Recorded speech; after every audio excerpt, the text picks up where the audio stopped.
Joining. উনি তো 1 বছর ধরে ওদের পার্টিতে আছে।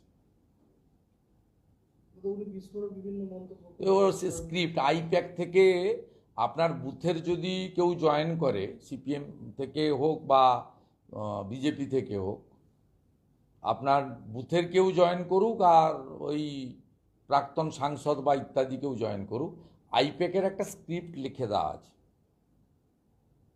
তারা আমার দলকে যতটা না আক্রমণ করে, দলের অন্য নেতাদের যত না আক্রমণ করে, আক্রমণের লক্ষ্যবস্তুটা আমি থাকি।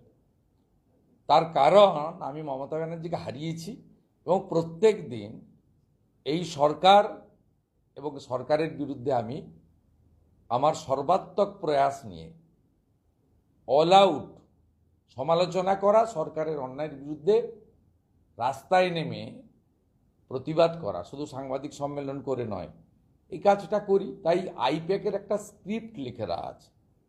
এই যে কিছুদিন আগে সমবায় ভোটে এখানে দাঁড়িয়েছিলেন তৃণমূল থেকে, তমলুক ব্লকের শ্রীরামপুর অঞ্চলে, তাকে এই সোমেন মহাপাত্র পতাকা ধরালেন। তিনি তো তৃণমূলের ওই সমবায় সমিতিতে দাঁড়িয়েছেন, আপনাদের সামনে বললেন, তিনি যোগ দিলেন ইত্যাদি ইত্যাদি।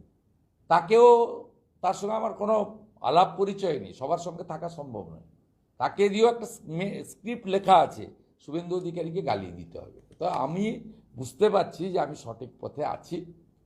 আর জন বাল্লা যে স্পেসিফিক একটা অভিযোগ করেছেন, তিনি 5 বছর মন্ত্রী ছিলেন, 5 বছর নয় 4 বছর মতো মন্ত্রী ছিলেন, আর 5 বছর সাংসদ ছিলেন।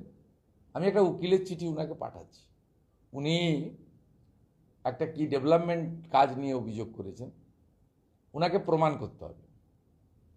এর আগে আমি অনেকের মুখ বন্ধ করে দিয়েছি, নামগুলো এখানে আর বলতে চাই না।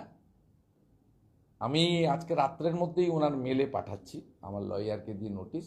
উনি 48 ঘন্টার মধ্যে যদি প্রমাণ করতে না পারেন, ওনার এগেনস্টে আমি সিভিল স্যুট করব এবং ক্রিমিনাল স্যুটও করব।